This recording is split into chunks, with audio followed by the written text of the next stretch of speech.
S M R ನಾನು ಯಾರ ಬಗ್ಗೆನೂ ಮಾತಾಡಲ್ಲ, ಆದ್ರೆ ಎಲ್ಲರೂ ನನ್ನ ಬಗ್ಗೆ ಮಾತಾಡ್ತಾರೆ ಅಂತ ಹೇಳ್ತೀಯ. But for your kind information, ನಾನು ನಿನ್ ಬಗ್ಗೆ ಮಾತಾಡೋದಕ್ಕಿಂತ ಮುಂಚೆ ನೀನು ಒಂದು ಮೀಡಿಯಾ ಇಂಟರ್ವ್ಯೂ ಅಲ್ಲಿ ಕುತ್ಕೊಂಡು ನನ್ನ ಬಗ್ಗೆ ಏನೇನೋ ಮಾತಾಡಿದ್ಯಾ. ನನಗ್ ಅವ್ರ ಗೊತ್ತು, ನನಗ್ ಇವ್ರ ಗೊತ್ತು, ಸಮೀರ್ ಸೌಜನ್ಯ ವಿಷಯಕ್ಕೆ ನಿಂತಿದ್ದ, ಅದಕ್ಕೆ ಸಪೋರ್ಟ್ ಮಾಡಿದ್ವಿ, ಅದಾದ್ಮೇಲೆ ನಮಗೂ ಅವನಿಗೂ ಸಂಬಂಧ ಇಲ್ಲ ಅನ್ನೋ ರೀತಿ ಏನೇನೋ ಕ್ಲಾರಿಟಿ ಇಲ್ಲದೆ ಮಾತಾಡಿದ್ಯಾ. ಫಸ್ಟ್ ಆಫ್ ಆಲ್, ಈ ಮಹಾಪ್ರಭುಗಳು ನನ್ನ ಸಪೋರ್ಟ್ ಅಲ್ಲಿ ಬಂದು ವಿಡಿಯೋ ಮಾಡಿದ್ರು.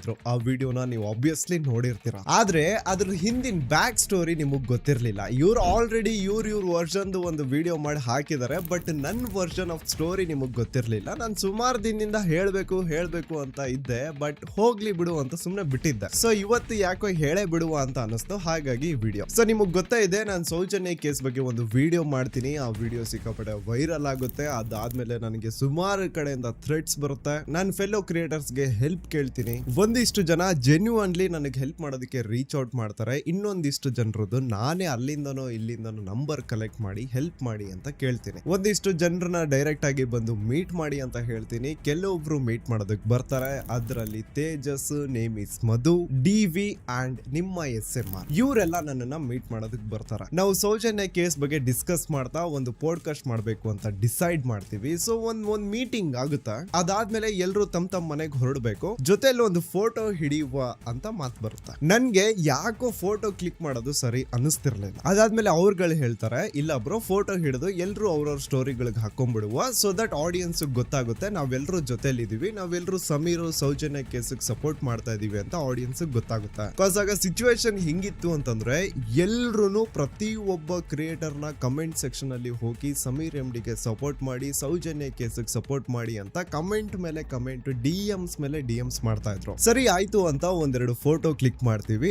ಅದಾದ್ಮೇಲೆ ನಿಮ್ಮ ಎಸ್.ಎಂ.ಆರ್ ಬ್ರೋ ಫೋಟೋ ಬೇಡ, ರೀಲ್ ಮಾಡುವ, ರೀಲ್ಗೆ ಒಳ್ಳೆ ರೀಚ್ ಇದೆ, ಆಡಿಯನ್ಸ್ ಬೇಗ ವಿಷಯ ತಲುಪುತ್ತೆ, ಸೊ ರೀಲ್ ಮಾಡುವ ಅಂತ ಹೇಳ್ತಾನೆ. ನಾನ್ ಕ್ಲಿಯರ್ ಆಗಿ ಹೇಳ್ದೆ, ರೀಲ್ ಮಾಡೋದು ಬೇಡ ಗುರು ಅಂತ. ನನ್ ಜೊತೆ ನೇಮ್ ಇಸ್ ಮಧು ಅವರು ಇದ್ರು, ಅವರು ಕೂಡ ರೀಲ್ ಮಾಡೋದು ಬೇಡ ಅಂದ್ರು. ಡಿವಿ ಅವರು ಇದ್ರು, ಅವರು ಕೂಡ ರೀಲ್ ಮಾಡೋದು ಬೇಡ ಅಂದ್ರು. ತೇಜಸ್ ಇದ್ರು, ತೇಜಸ್ ಕೂಡ ರೀಲ್ ಮಾಡೋದು ಬೇಡ ಅಂದ್ರು. ಎಸ್.ಎಂ.ಆರ್ ಒಬ್ನೇ ಇಲ್ಲ ರೀಲ್ ಮಾಡುವ ಅಂತ ಫೋರ್ಸ್ ಮಾಡಿದ್ದು. ನನ್ಗೆ ಆ ಮೂಮೆಂಟ್ ಅಲ್ಲೇ ಆ ರೀಲ್ ಶೂಟ್ ಮಾಡೋದು ಸರಿ ಅನ್ಸಿರ್ಲಿಲ್ಲ. ಸೊ ಹಂಗಾಗಿ ನಾನು ಯಾವತ್ತೂ ಆ ರೀಲ್ ನ ಕೊಲಾಬ್ರೇಷನ್ ಎಕ್ಸೆಪ್ಟ್ ಮಾಡೇ ಇಲ್ಲ. ಆ ರೀಲ್ ನ ಎಲ್ಲೂ ರೀಶೇರು ಮಾಡಿಲ್ಲ.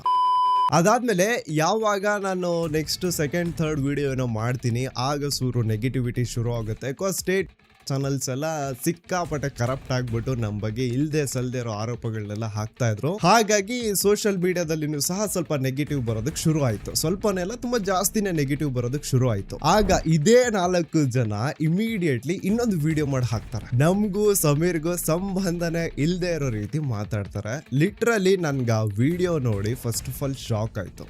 ಏನೋ ಬೇರೆಯವರು ನಮ್ಮ ಬಗ್ಗೆ ಮಾತಾಡ್ತಿದ್ದಾರೆ ಅಂತಂದ್ರೆ ನಾವು ಅದನ್ನ ಅಕ್ಸೆಪ್ಟ್ ಮಾಡ್ಬೋದು, ಬಟ್ ಜೊತೆಲಿದ್ದವರು ಸಪೋರ್ಟ್ ಮಾಡಿ ಅಂತ ಬಂದವರು ಹಂಗ್ ಮಾತಾಡಿದಿತ್ತಲ್ಲ, ನನ್ಗದು ಬಹಳ ಹರ್ಟ್ ಆಯ್ತು. ಬಟ್ ಸ್ಟಿಲ್ ನಾನು ಏನೂ ರಿಯಾಕ್ಟ್ ಮಾಡಿಲ್ಲ. ನಾನು ಬೇಕಿದ್ರೆ ಆಗ ಎಲ್ರು ಎಕ್ಸ್ಪೋಸ್ ಮಾಡಿ ಇಡ್ಬೋದಾಗಿತ್ತು, ಬಟ್ ನಾನು ಏನೂ ರಿಯಾಕ್ಟ್ ಮಾಡಕ್ ಹೋಗಿಲ್ಲ. ಬಿಕಾಸ್ ಆ ಟೈಮೇ ಹಂಗಿತ್ತು. ಅದು ಎಲ್ರು ಅವ್ರವ್ರ ಒಪಿನಿಯನ್ ಅಲ್ಲಿ ಎಲ್ರು ಸರಿನೇ ಇದ್ರು. ಸೊ ನಾನು ಹೋಗ್ಲಿ ಬಿಡು, ಏನಿದ್ರ ಬಗ್ಗೆ ರಿಯಾಕ್ಟ್ ಮಾಡೋದು ಅಂತ ನಾನು ಬಿಟ್ಟು ಹಾಕ್ತೆ ಅದನ್ನ. ಅದಾದ್ಮೇಲೆ ರೀಸೆಂಟ್ ಆಗಿ ಎಸ್.ಎಂ.ಆರ್ ಒಂದು ಮೀಡಿಯಾ ಇಂಟರ್ವ್ಯೂ ನೋಡ್ತೀನಿ. ಆ ಒಂದು ಮೀಡಿಯಾ ಇಂಟರ್ವ್ಯೂ ಅಲ್ಲಿ ಔಟ್ ಆಫ್ ಸಡನ್ ನನ್ ಬಗ್ಗೆ ಟಾಪಿಕ್ ಬರುತ್ತೆ. ಸಮೀರ್ ಅನ್ನೋರು ಒಂದು ಯೂಟ್ಯೂಬ್ ಅಲ್ಲಿ ಒಂದಷ್ಟು ವಿಡಿಯೋಗಳು ಮಾಡ್ತಾರೆ ಸೌಜನ್ಯ ಕೇಸ್ ವಿಚಾರವಾಗಿ. ಅಣ್ಣ ಬೇಕಿದ್ರೆ ನನ್ನ ಬಗ್ಗೆ ಮಾತಾಡೋದನ್ನ ಸ್ಕಿಪ್ ಮಾಡ್ಬೋದಾಗಿತ್ತು, ಆದ್ರೆ ಏನೇನೋ ಮಾತಾಡ್ತಾನೆ. ಸ್ಟಿಲ್ ನಾನು ಅದನ್ನ ಫರ್ಗಿವ್ ಮಾಡ್ತೀನಿ. ಬಿಡು ಹೋಗ್ಲಿ, ಅವ್ನ್ ಏನೇನೋ ಮಾತಾಡ್ತಾನೆ, ಅದಕ್ಕೆ ತಲೆ ಕೆಡ್ಸ್ಕೊಳ್ಳೋದು ಬಿಡು ಅಂತ ನಾನು ಅಗೇನ್ ಬಿಟ್ಟು ಹಾಕ್ತೇನೆ. ಆದ್ರೆ ನನ್ಗೆ ಅದು ಎಲ್ಲೋ ಡೀಪ್ ಡೌನ್ ಒಳಗಡೆ ಕೂತ್ಬಿಟ್ಟಿತ್ತು. ಆ ಚೆಸ್ಟ್ ಅಲ್ಲಿ ಇರೋದನ್ನ ಯಾವತ್ತಾದ್ರೂ ಒಂದಿನ ಹೊರಗಡೆ ಹಾಕ್ಲೇಬೇಕು ಅಂತ ಇತ್ತು. ಇವತ್ತು ಯಾಕೋ ನನಗೆ ವಿಡಿಯೋ ಮಾಡದೆ ಇರೋಕ್ ಆಗ್ತಿಲ್ಲ. ನನ್ಗೆ ಆ ಇಂಟರ್ವ್ಯೂ ಅಲ್ಲಿ ಅವ್ರು ನನ್ನ ಬಗ್ಗೆ ಹೇಳಿದಕ್ಕೆ ಬೇನ್ ಬೇಜಾರಿಲ್ಲ, ಆದ್ರೆ ಅಲ್ಲಿ ಕಮೆಂಟ್ ಟಾಪ್ 3 ಕರ್ನಾಟಕದಲ್ಲಿ most paid creator, one of the top creator ನಾನೊಬ್ಬ ಇದ್ದೀನಿ. ಏನ್ ಹೇಳಿದೆ? ಟಾಪ್ 3 ಕನ್ನಡ ಯೂಟ್ಯೂಬರ್ಸ್ ಅಲ್ಲಿ ನಾನು ಒಬ್ನು ಇದ್ದೀನಿ ಅಂತೆ. ಗುರು ಫಸ್ಟ್ ಆಫ್ ಆಲ್ ಇಲ್ಲಿ top 1, top 2, top 3, top 4, top 5 ಅಂತ ಯಾರು ಇಲ್ಲ. ಎಲ್ರು ಟಾಪ್ 1. ಎಲ್ರು ಅವ್ರವ್ರ ಜಾನ್ರದಲ್ಲಿ ಕಿಲ್ ಮಾಡ್ತಿದಾರೆ. ಲಿಟ್ರಲಿ ಕನ್ನಡ ಯೂಟ್ಯೂಬ್ ಕಮ್ಯುನಿಟಿ ಬೆಳೀತಾ ಇರೋದನ್ನ ನೋಡಿ ಸಖತ್ ಖುಷಿ ಆಗ್ತಾ ಇದೆ. ಹೊಸ ಆಡಿಯನ್ಸ್ ಸೇರ್ಕೊಳ್ತಿದೆ. ಈಗ ಎಲ್ಲೋ ಯೂಟ್ಯೂಬರ್ಸ್ ಒಂದ್ ರೇಂಜ್ ಅರ್ನ್ ಮಾಡ್ತಿದ್ದಾರೆ ಅಂತ ಖುಷಿ ಆಗ್ತಿದೆ. ಅದ್ರ ಮಧ್ಯೆ ಇಂಥವನ್ ಯಾವನೋ ಒಬ್ಬ ಇರ್ತಾನಲ್ಲ, ಟಾಪ್ 3 ಕನ್ನಡ ಯೂಟ್ಯೂಬರ್ಸ್ ಅಲ್ಲಿ ಬರ್ತಾನೆ. ಬ್ರೋ ನನ್ ಸೆಕೆಂಡ್ ಚಾನಲ್ ಇನ್ಕಮ್ ಇವನ್ಕಿಂತ ಜಾಸ್ತಿ ಇದೆ. ಬಿಡಿ, ದುಡ್ಡಿನ ವಿಷಯ ಮಾತಾಡೋದ್ ಬೇಡ, ನಾವೇ ಚೀಪ್ ಆಗ್ಬಿಡ್ತೀವಿ. ಹೌದು SMR, ನೀನು ಟಾಪ್ 3 ಅಲ್ಲ ಟಾಪ್ 2 ಅಲ್ಲಾದ್ರೂ ಬರ್ತೀಯ, ಆದ್ರೆ ಕಂಟೆಂಟ್ ಕ್ರಿಯೇಷನ್ ಅಲ್ಲಿ. ನಿನ್ ಜೊತೆ ಆ ಮುಸ್ಲಿಂ ಹುಡುಗಿ ಇದ್ದಾಳಲ್ಲ, ಅವಳನ್ನ ಬಿಟ್ರೆ ನಿನ್ ಹತ್ರ ಟ್ಯಾಲೆಂಟ್ ಕಂಟೆಂಟ್ ಎರಡೂ ಇಲ್ಲ. ಆಲ್ರೆಡಿ ಕ್ರಿಂಜ್ ಸ್ಟಾರ್ಟ್ ಆಗೋ ತರ ಫೀಲ್ ಆಗ್ತೈತೆ. ಇವನೇ ದೊಡ್ಡ ಕ್ರಿಂಜು. ನಿನ್ನ ಟಾಪ್ 2 ಕಂಟೆಂಟ್ ಕ್ರಿಯೇಟರ್ ಯಾಕೆ ಹೇಳ್ದೆ ಹೇಳು? ಇನ್ನೊಬ್ಬ ಇದ್ದಾನೆ ಟಾಪ್ 1, ಅವನ ಬಗ್ಗೆ ಮುಂದೆ ಹೇಳ್ತೇನೆ. ಅಷ್ಟಕ್ಕೂ ಈ ಟಾಪ್ 3 ಕನ್ನಡ ಯೂಟ್ಯೂಬರ್ದು ಕಂಟೆಂಟ್ ನೋಡಿ ಹೇಗಿದೆ ಅಂತ ಒಮ್ಮೆ. ಒಂದು ಹುಡುಗಿಗೋಸ್ಕರ ನನ್ ಬರ್ಡೇ ನನ್ ವ್ಲಾಗ್ ನಡೆಯುತ್ತೆ. ಇದು ಸಿಮ್ರಾನ್ ದಲ್ವಲ್ಲ ವ್ಲಾಗ್, ನಂದು ನಕ್ಕದ್ ನಮ್ಮನ್ನೆಲ್ಲ ನಡೆಯುತ್ತೆ. ಅವತ್ತು ಮೀಟರ್ ಕೊಡ್ತವ್ರೆ, ಇವತ್ತು ಮೀಟರ್ ಕೊಡ್ತವ್ರೆ. ನಿನ್ ಬಿಲ್ಡಪ್ ಶೋ ಆಫ್ ಎಲ್ಲ ನನ್ ಶಾರ್ಟ್ ಸಮ. Love from bro. ನಿಮ್ಮ ಅಮ್ಮನ್ ತುಟ್ಟಿಟ್ಬಿಡಿ. ಐ ನೋ ಇದೆಲ್ಲ ಹಳೆ ಕ್ಲಿಪ್ಸ್, ಆದ್ರೆ ಅಣ್ಣ ನೀನ್ ಈಗ್ಲೂ ಏನು ಬದಲಾಗಿಲ್ಲ. ಮಾತಿದ್ರೆ ಕರ್ನಾಟಕದ ಬಿಗ್ಗೆಸ್ಟ್ ಗೇಮರ್ ಅಂತ ಹೇಳ್ಕೊಂತಾನೆ, ಆದ್ರೆ ಪಬ್ಜಿ ಬಿಟ್ರೆ ಬೇರೆ ಗೇಮ್ ಆಡಿಲ್ಲ ಗುರು. ನಿಯರ್ಲಿ 250+ ಏನೋ ಯೂಟ್ಯೂಬ್ ಸ್ಟ್ರೀಮ್ಸ್ ಮಾಡಿದಾನೆ, ಅದ್ರಲ್ಲಿ 230+ ಬರೀ ಪಬ್ಜಿ ಗೇಮ್ ಆಡಿರೋದೇ ಇದೆ. Thank you RCB Forever for the 20 rupees. #RCB Forever in the chat guys. Thank you. ಆ ಪಬ್ಜಿ ಗೇಮ್ ಮಾಡ್ಕೊಂಡು ಚಿಕ್ಕ ಮಕ್ಳ ಹತ್ರ 10 ರೂಪಾಯಿ 20 ರೂಪಾಯಿ ಸೂಪರ್ ಚಾಟ್ ಇಸ್ಕೊಂಡು ಅಣ್ಣನ ಅಂಗಡಿ ನಡೀತಾ ಇತ್ತು. ಅದಾದ್ಮೇಲೆ ಅಣ್ಣನ್ಗೆ ಒಬ್ಳು ಹುಡುಗಿ ಸಿಗ್ತಾಳೆ. ಇಲ್ಲ, ಈಗಿರೋ ಹುಡುಗಿ ಅಲ್ಲ, ಬೇರೆ ಹುಡುಗಿ. ಆ ಹುಡುಗಿನ ಇಟ್ಕೊಂಡು ಅಣ್ಣ ಒಂದಿಷ್ಟು ಕಂಟೆಂಟ್ ಮಾಡ್ತಾನೆ. ಅದಾದ್ಮೇಲೆ ಆ ಹುಡುಗಿ ಜೊತೆ ಬ್ರೇಕಪ್ ಆಗುತ್ತೆ. ಇಲ್ಲಿಗೂ ಸಾಲದೆ ಆಗ ಇನ್ಸ್ಟಾಗ್ರಾಮ್ ಹೊಸದಾಗಿ ಶುರು ಆಗಿರುತ್ತೆ. ಆಗ ಅಣ್ಣ ತನ್ನ ಎಕ್ಸ್ ಗರ್ಲ್ ಫ್ರೆಂಡ್ ನ ಕಾಟ್ ಮಾಡ್ಕೊಂಡು ಡೈಲಾಗ್ಸ್ ಮೇಲೆ ಡೈಲಾಗ್ಸ್ ಹೊಡಿತಾನೆ. ನನ್ ಫೀಲಿಂಗ್ಸ್ ಗೆ ಬೆಲೆ ಇಲ್ಲ ಅಂದ್ರೆ ನೀನ್ ಎಂತ ಫಿಗರ್ ಆಗಿದ್ರು ನನ್ ಶಾರ್ಟ್ ಸಮ. ನನ್ ತಾಕತ್ತೇನು ಅಂತ ನಿಂಗೆ ಗೊತ್ತೇ ಇಲ್ಲ. ನೀನ್ ಏನೇ ಕೊಟ್ರು ಅದನ್ನ ಇಮಿಡಿಯೇಟ್ ಆಗಿ ವಾಪಸ್ ಕೊಟ್ಬಿಡ್ತೀನಿ. ಅದು ಯಾರೇ ಆಗಿರ್ಲಿ, ಏನೇ ಆಗಿರ್ಲಿ, ನಕ್ಕನ್ ಬಿಡ್ತೀನಿ. ನಮ್ಮನ್ ಬಿಟ್ಟೋದವರೆಲ್ಲ ಮತ್ತೆ ಬಂದೇ ಬರ್ತಾರೆ ನಮ್ಮ ಹತ್ರ. ಅವ್ರ ಬುದ್ಧಿ ಎಲ್ಲ ನಮ್ಗೆ ಮೊದ್ಲಿಂದ ಗೊತ್ತಿರುತ್ತೆ. ಸ್ವಲ್ಪ ಡಿಸ್ಟೆನ್ಸ್ ಮೇಂಟೈನ್ ಮಾಡ್ರಿ ಅಂತ ಮಿಲಿಗಳ ಹತ್ರ. ಡೈಲಾಗ್ಸ್ ಹೊಡ್ಕೊಂಡೆ ಅಣ್ಣ ಒಳ್ಳೆ ಫಾಲೋವರ್ಸ್ ನ ಮಾಡ್ಕೊಂಡ. ಆಮೇಲೆ ಎಕ್ಸಿಕ್ಯೂಟ್ ಮಾಡ್ತಾನೆ ಅಣ್ಣ ತನ್ನ ಮಾಸ್ಟರ್ ಪ್ಲಾನ್ ಗಿವ್ ಅವೇ. ಒಂದೊಂದು ಫೋನ್ ಗಿವ್ ಅವೇಗಳು ಹೋಗುತ್ತೆ. 2000 ಗಿವ್ ಅವೇ, ಮೊಬೈಲ್ ಫೋನ್ ನ give away, iPhone 17 give away, scooty give away, 2000 give away. Giveaways ನ ಕೊಟ್ಕೊಂಡು ಜನರಿಗೆ ಸುಳ್ಳು ಆಸೆಗಳನ್ನ ತೋರಿಸಿ ಲೈಕ್ ಮಾಡಿ ಗೈಸ್, ಕಮೆಂಟ್ ಮಾಡಿ ಗೈಸ್, ಫಾಲೋ ಮಾಡ್ಕೊಳ್ಳಿ ಗೈಸ್ ಅಂತ ಹೇಳ್ಕೊಂಡೆ ಅಣ್ಣ 1 ಮಿಲಿಯನ್ ಫಾಲೋವರ್ಸ್ ನ ಮಾಡ್ಕೊಂಡ. ಇವನೇನು ತನ್ನನ್ನ ತಾನು ಗೇಮರ್ ಅಂತ ಹೇಳ್ಕೊಂಡ್ ತಿರ್ಗಾಡ್ತಾನೋ, ಇವಂದು ಇನ್ಸ್ಟಾಗ್ರಾಮ್ ಅಲ್ಲಿ 1 ಮಿಲಿಯನ್ ಫಾಲೋವರ್ಸ್ ಏನಿದಾರಲ್ಲ, ಅದು ಇವನ್ ಕೊಟ್ಟಿರುವಂತಹ ಗಿವ್ ಅವೇಸ್ ಅಂಡ್ ಹೊಡೆದಿರುವಂತಹ ಡೈಲಾಗ್ಸ್ ಇಂದಾನೆ ಬಂದಿರೋದು ಹೊರತು ಇವನ್ ಯಾವುದೇ ರೀತಿ ಗೇಮಿಂಗ್ ಕಂಟೆಂಟ್ ನ ನೋಡಿ ಅವ್ರು ಫಾಲೋ ಮಾಡಿಲ್ಲ. ಇವನ್ ಪ್ರೊಫೈಲ್ ಓಪನ್ ಮಾಡಿದ್ರೆ ಅಪರೂಪಕ್ಕೊಂದು ಗೇಮಿಂಗ್ ರಿಲೇಟೆಡ್ ಕಂಟೆಂಟ್ ಸಿಗುತ್ತೆ ಅಂಡ್ ಅದನ್ನು ಪ್ರಮೋಷನ್ ಇರುತ್ತೆ. ಒಂದು ಕಡೆ ಅಣ್ಣ ಹೇಳ್ತಾನೆ, ನೀವು ಸಪೋರ್ಟ್ ಮಾಡಿಲ್ಲ ಅಂದ್ರು, ಯೂಟ್ಯೂಬ್ ಇಲ್ಲ ಆದ್ರೂ, ಇನ್ಸ್ಟಾಗ್ರಾಮ್ ಇಲ್ಲ ಆದ್ರೂ ನಾನು ಆರಾಮಾಗಿರ್ತೀನಿ. ನಮ್ಮ ಅಣ್ಣ ನಮ್ಮಪ್ಪ ಒಳ್ಳೆ ಆಸ್ತಿ ಮಾಡಿಟ್ಟಿದ್ದಾರೆ, ನಾನು ಕುತ್ಕೊಂಡು ತಿನ್ಬೋದು ಆರಾಮಾಗಿ ಅಂತೆಲ್ಲ ಹೇಳ್ತಾನೆ. ಗುರು, ನಾನು ಹುಟ್ಟುತ್ತಾನೆ ಕೋಟ್ಯಾಧೀಶ್ವರ, ನಾನು ಇವತ್ತು ಸತ್ರುನು ನಾನು ಕೋಟ್ಯಾಧೀಶ್ವರನೇ. ನಾನು ಕೆಲಸ ಮಾಡಿಲ್ಲ ಅಂತ ಅಂದ್ರೂ ನಮ್ ಕಾಂದಾನು ನೆಮ್ಮದಿಯಿಂದ ತಿನ್ಕೊಂಡು ಉಣ್ಕೊಂಡು ನೆಮ್ಮದಿ ಆಗಿರೋ ಅಷ್ಟು ನಮ್ಮ ತಂದೆ ತಾಯಿ ನಮ್ಮಣ್ಣ ಆತರ ಏನು ಕಡಿಮೆ ಮಾಡಿಲ್ಲ ನನಗೆ. ನಾನು ಇವಾಗ ಯೂಟ್ಯೂಬ್ ಇನ್ಸ್ಟಾಗ್ರಾಮು ನನ್ನ ಹತ್ರ ಅದಿಲ್ಲ ಇದಿಲ್ಲ ಏನಿಲ್ಲ, ಏನು ಇಲ್ಲ ಅಂತ ಅಂದ್ರೂ ನಾನೇನು ಹುಡ್ದಾನೆ ಕೋಟ್ಯಾಧೀಶ್ವರ, ನಾನು ಸಾಯ್ಬೇಕಾದ್ರು ಕೋಟ್ಯಾಧೀಶ್ವರನೇ ಅಷ್ಟೇ. ಇನ್ನೊಂದು ಕಡೆ ಅಣ್ಣನೇ ಹೇಳ್ತಾನೆ, ಸಪೋರ್ಟ್ ಮಾಡಿ ಗೈಸ್, ಫಾಲೋ ಮಾಡ್ಕೊಳ್ಳಿ ಗೈಸ್, ನಿಮ್ ಸಪೋರ್ಟ್ ಇಂದಾನೆ ನಾನು ಬೆಳೆದಿದ್ದು ಗೈಸ್ ಅಂತ. ಮೆಚೂರ್ ಆಗಿರಿ, ಜೊತೆಲಿರಿ, ನೀವು ಸಪೋರ್ಟ್ ತೋರಿಸೋಷ್ಟು ಇನ್ನ ಎತ್ತರಕ್ಕೆ ಬೆಳಿತೀನಿ. ಇನ್ನ ಎತ್ತರಕ್ಕೆ ನನ್ನ ಜೊತೆಲಿರೋ ಗೇಮರ್ಸ್, ಕನ್ನಡದಲ್ಲಿರೋ ಗೇಮರ್ಸ್ ಎಲ್ಲಾರನ್ನೂ ಬೆಳೆಸ್ತೀನಿ. ಸೊ ರೀಸೆಂಟ್ ಆಗಿ ಏನಾಯ್ತು ಅಂದ್ರೆ, ಒಂದು ಹುಡುಗಿ ಒಂದು ರೀಲ್ ವಿಡಿಯೋ ಮಾಡಿತ್ತು ಆಯ್ತಾ. ಆ ರೀಲ್ ಅಲ್ಲಿ ಆ ಹುಡುಗಿ ಏನ್ ಹೇಳ್ತಾಳೆ, ಒಂದಿಷ್ಟು ಜನರ ಹತ್ರ ದುಡ್ಡಿದ್ರು ಅವ್ರ ಹತ್ರ ಕ್ಲಾಸ್ ಇರಲ್ಲ, ಈವೆನ್ ದೋ ಅವ್ರ ಹತ್ರ BMW ಇದ್ರು ಅವ್ರು ಸ್ಟಿಲ್ ಹೇಳ್ಬಿಟ್ಟು ಆ ಹುಡುಗಿ ಹೇಳ್ತಾಳೆ, I've seen majority of them buying, but still show off must be there, okay. But then there is some limit in terms of cringing yourself. ನನ್ಗ ಆ ಮಾತು, ಆ ಹುಡುಗಿ ಬೋಲ್ಡ್ನೆಸ್ ನನಗೆ ಇಷ್ಟ ಆಯ್ತು. ಸೊ ನಾನು ಆ ವಿಡಿಯೋಗೆ ಲೈಕ್ ಮಾಡ್ತೀನಿ ಅಂಡ್ ಅದಕ್ಕೊಂದು ಕಮೆಂಟ್ ಸಹ ಮಾಡ್ತೀನಿ. No gamer, motivational speaker, vlogger, harmed in this video, something like that ಏನೋ ನಾನು ಕಮೆಂಟ್ ಮಾಡ್ತೀನಿ. ಆ ಕಮೆಂಟ್ ಮಾಡಿದ 5 ನಿಮಿಷಕ್ಕೆ ನಿಮ್ಮ SMR ನನಗೆ ಮೆಸೇಜ್ ಮಾಡ್ತಾನೆ, ಬ್ರೋ ಏನ್ ಬ್ರೋ ಇದು ಅನ್ಫಾಲೋ ಮಾಡಿದೀರಾ, ಈಗ ನೋಡಿದ್ರೆ ಯಾವ್ದೋ ರೀಲ್ ಕಮೆಂಟ್ ಬೇರೆ ಮಾಡ್ತಿದ್ದೀರಾ, ಯಾಕೆ ಬ್ರೋ ಅಂತ. ನಾನ್ ಹೇಳ್ದೆ ಬ್ರೋ ಚಿಲ್, ಅದು ನನ್ನ ಒಪಿನಿಯನ್, ನನ್ಗೆ ಆ ವಿಡಿಯೋ ಇಷ್ಟ ಆಯ್ತು ಸೊ ನಾನು ಕಮೆಂಟ್ ಹಾಕ್ದೆ. ಅಂಡ್ ಅಲ್ಲಿ ನಾನು ಗೇಮರು, ವ್ಲಾಗರು, ಮೋಟಿವೇಶನಲ್ ಸ್ಪೀಕರ್ ಅಂತ ಎಲ್ರು ಸೇರ್ಸ್ಕೊಂಡಿದ್ದೆ. ಬಟ್ ಇವನು ಅದನ್ನ ಪರ್ಸನಲ್ ತಗೊಂಡ್ಬಿಟ್ಟ. ಬ್ರೋ ಇಲ್ಲ ಬ್ರೋ ಆ ಕಮೆಂಟ್ ರಿಮೂವ್ ಮಾಡಿ ಬ್ರೋ, ಅದು ನನ್ನ ಒಪಿನಿಯನ್, ನಾನು ಹೇಳ್ದೆ, ಇನ್ನು ಬೇರೆನೋ ಹೇಳೋದಿದೆ, ಟೈಮ್ ಬಂದಾಗ ಹೇಳ್ತೀನಿ ಅನ್ಕೊಂಡು ನಾನು ಸುಮ್ನೆ ಬಿಟ್ಬಿಟ್ಟೆ ಅಲ್ಲಿಗೆ. ಆಮೇಲೆ ಅಣ್ಣ ಪ್ಯಾನಿಕ್ ಆಗ್ಬಿಟ್ಟು ನನ್ನ ಫ್ರೆಂಡ್ಸ್ ಕಾಲ್ ಮಾಡ್ತಾನೆ, ಹೇ ಬ್ರೋ ಸಮೀರ್ ಅವರು ಈ ತರ ಕಮೆಂಟ್ ಹಾಕಿದ್ದಾರೆ, ಕಮೆಂಟ್ ಡಿಲೀಟ್ ಮಾಡೋದಕ್ಕೆ ಹೇಳಿ ಅಂತ ರಿಕ್ವೆಸ್ಟ್ ಮಾಡ್ಕೋತಾನೆ. ನಾನು ಹೇಳ್ತೀನಲ್ಲ, ಇವ್ನು ಆನ್ಲೈನ್ ಅಲ್ಲಿ ಏನೋ ನಾನು ಕಿಂಗು, ನನ್ ತೋಪು ಅಂತ ಹೇಳ್ಕೊಂಡ್ ತಿರ್ಗಾಡ್ತಾನೋ, ರಿಯಲ್ ಲೈಫ್ ಅಲ್ಲಿ ಹಂಗಿಲ್ವೇ ಇಲ್ಲ. ಇವನು ದೊಡ್ಡ ಪುಕ್ಕಲ್ ಜೀವ ಇದು. ಇನ್ನು ಆ BMW, ಯಪ್ಪ, ವಿಡಿಯೋಸ್ ಮೇಲೆ ವಿಡಿಯೋಸ್, ಪೋಸ್ಟ್ ಮೇಲೆ ಪೋಸ್ಟ್.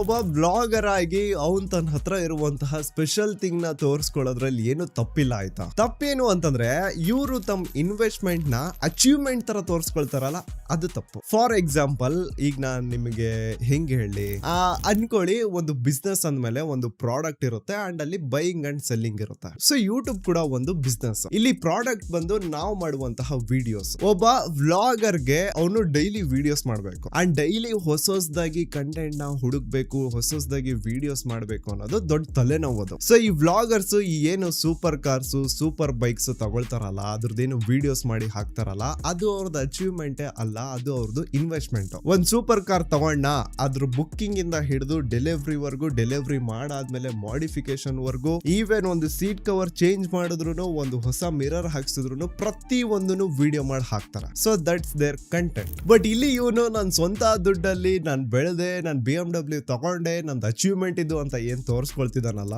ಆಕ್ಚುಲಿ ಆ BMW ಅವನ ಹೆಸರಲ್ಲೇ ಇಲ್ಲ ಗುರು, ಯಾವ್ದೋ ಪ್ರೈವೇಟ್ ಕಂಪ್ನಿ ಹೆಸರಲ್ಲಿದೆ. And if you are a commerce student, ನಿಮಗೆ ಗೊತ್ತಿರುತ್ತೆ, ನಾನು ಒಬ್ಬ ಕಾಮರ್ಸ್ ಸ್ಟೂಡೆಂಟ್.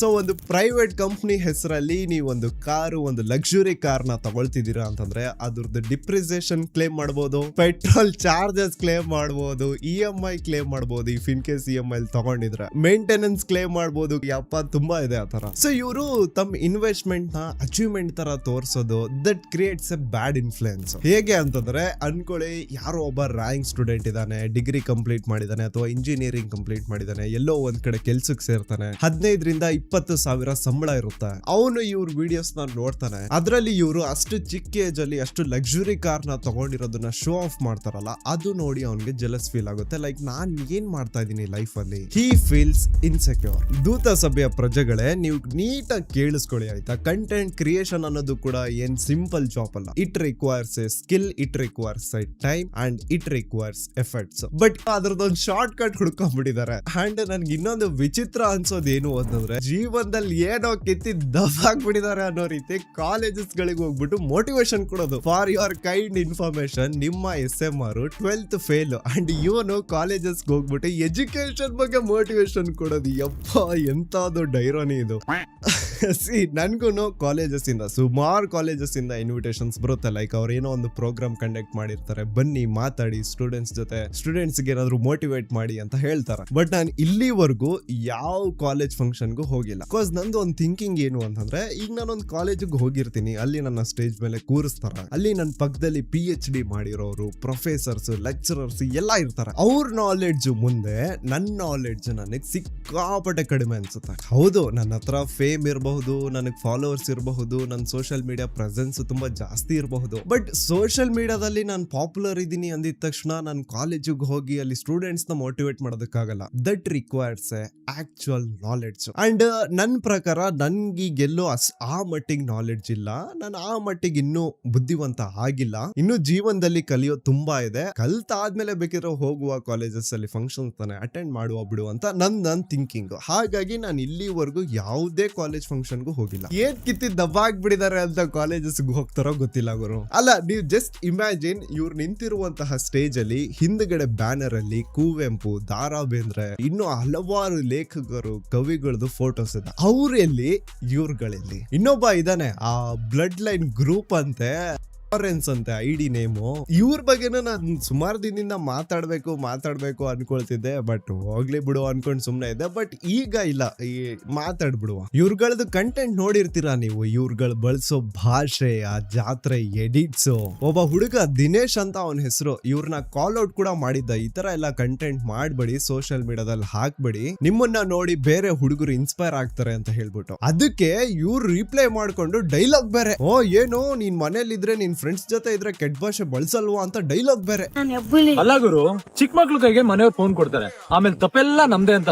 ಸರ್ ನನ್ನಿಂದ ನೀವು ಚೇಂಜ್ ಆಗಿತ್ತು, ತುಂಬಾ ಒಳ್ಳೇದಾಯ್ತು. ಇಲ್ಲ ಅಂದಿದ್ರೆ ಇನ್ನತ್ತಿದ್ರಿ. ಫೋನ್ ಬಿಡಿಯಪ್ಪ, ನಾವ್ ಓಡಾಡೋ ಗಾಡಿ ಇದು. ನೀವ್ ಓಡಾಡೋದ್ ಲ್ಯಾಂಬೋರ್ಗಿನಿ, ಪಾರ್ಚಾ, ಫೆರಾರಿ, ಆಡಿ. ನೀವ್ ಇಲ್ಲಿರ್ತೀರಾ, ನಾವ್ ಇಲ್ಲಿರ್ತೀವಿ. ನೀನ್ ಗ್ಲಾಸ್ ಮಾತು ನೋಡು, ನಾವ್ ಇರೋದ್ ಹಿಂಗೆ, ನಾವ್ ಮಾತಾಡೋದು ಹಿಂಗೆ. ವಿಡಿಯೋ ನೋಡ್ತೀಯ ನೋಡು, ನಗ್ತಾ ಮುಚ್ಕೊಂಡ್ ನೋಡು.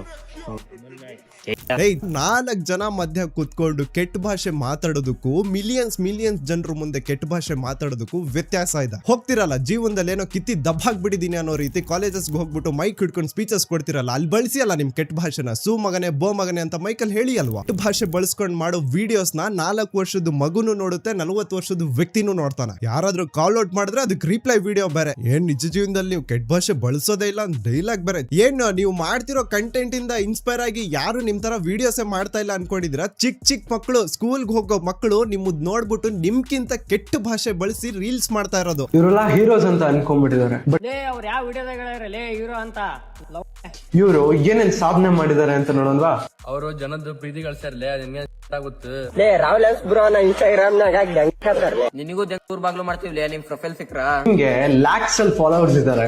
ಯಾಕೋ ನಿನ್ ಕೈ ಗಂಡಸ್ತನ ಇಲ್ವಾ? ಅವರು ಕಂಟೆಂಟ್ ಕ್ರಿಯೇಟ್ ಮಾಡಿ ಹುಡ್ರನ್ನ ವಿಡಿಯೋ ಮಾಡಿ ಅವರೆಲ್ಲ ಕಷ್ಟ ಪಡ್ತಾರೆ. ಅವ್ರ ಕಷ್ಟ ನಿನಗೆ ಗೊತ್ತು. ಚಪ್ಪರ್ ತರ ಇದೆ ಅಂತ ಹೇಳ್ತಾರೆ. ಮಗ ನೀನೇ ದೊಡ್ಡ ಲೋಫರ್ ಮಗ ಅದಲ್ಲ. ತುಂಬಾ ದಿನದಿಂದ ಇದೆಲ್ಲ ತಲೆಯಲ್ಲಿ ಓಡ್ತಾ ಇತ್ತು. ಇನ್ಸ್ಟಾಗ್ರಾಮ್ ಓಪನ್ ಮಾಡಿದ್ರೆ ಸಾಕು, ಈ ಕಂಟೆಂಟ್ ನೋಡಿ ಸಾಕಾಗ್ಬಿಟ್ಟಿತ್ತು. ಸೊ ಈ ವಿಡಿಯೋ ಇಂದ ಯಾರಿಗಾದ್ರೂ ಏನಾದ್ರೂ ಹರ್ಟ್ ಆಗಿದ್ರೆ ಹರ್ಟ್ ಆಗಿರ್ಲಿ, ತೊಂದ್ರೆ ಇಲ್ಲ. ಐ ನೋ ಇವ್ರದ್ದು ಕೆಲವು ಫ್ಯಾನ್ಸ್ ಈಗ ಕಮೆಂಟ್ ಸೆಕ್ಷನ್ ಅಲ್ಲಿ ಬಂದು ಇಲ್ದೆ ಸಲ್ದೆ ಇರೋದೆಲ್ಲ ಮಾತಾಡ್ತಿರ್ತಾರೆ, ಬಟ್ ಐ ಡೋಂಟ್ ಕೇರ್. ಇವ್ರದ್ದು ಸ್ಟ್ಯಾಂಡರ್ಡ್ಸ್, ಇವ್ರ ಫ್ಯಾನ್ಸ್ ಗಳದ್ದು ಸ್ಟ್ಯಾಂಡರ್ಡ್ಸ್ ಏನು ಅಂತ ನಿಮ್ಗೆ ಪ್ರೂಫೇ ಸಿಗ್ಬಿಡುತ್ತೆ ನೋಡಿ. ಸೊ ಈ ವಿಡಿಯೋನ ಸ್ವಲ್ಪ ಓಪನ್ ಮೈಂಡ್ ಇಂದ ನೋಡಿ, ಈಗ್ಲಾದ್ರೂ ಸ್ವಲ್ಪ ಒಳ್ಳೆ ಕಂಟೆಂಟ್ಸ್ ನ ಮಾಡಿ ಹಾಕಿ, ನಿಮ್ಮ ಹತ್ರ ಇರುವಂತಹ ಒಳ್ಳೆ ಫಾಲೋಯಿಂಗ್ ನ ಒಂದು ಒಳ್ಳೆ ರೀತಿಲಿ ಯೂಸ್ ಮಾಡ್ಕೊಳ್ಳಿ. ಇವ್ರು ಮಾಡೋ ಕಂಟೆಂಟ್ ನ ಯಾರಾದ್ರೂ ಒಬ್ರು ಕಾಲ್ ಔಟ್ ಮಾಡ್ಲೇಬೇಕಿತ್ತು, ಅಂಡ್ ನಾನು ಮಾಡಿದೆ. ಓಕೆ ದೂತ ಸಭೆಯ ಪ್ರಜೆಗಳೇ, ನಾನು ನಿಮ್ಮ ದೂತ ಸಮೀರ್ MD ಮತ್ತೆ ಸಿಗ್ತೀನಿ ಇನ್ನೊಂದು ವಿಡಿಯೋದಲ್ಲಿ. ಎಲ್ರಿಗೂ ಒಳ್ಳೆದಾಗ್ಲಿ.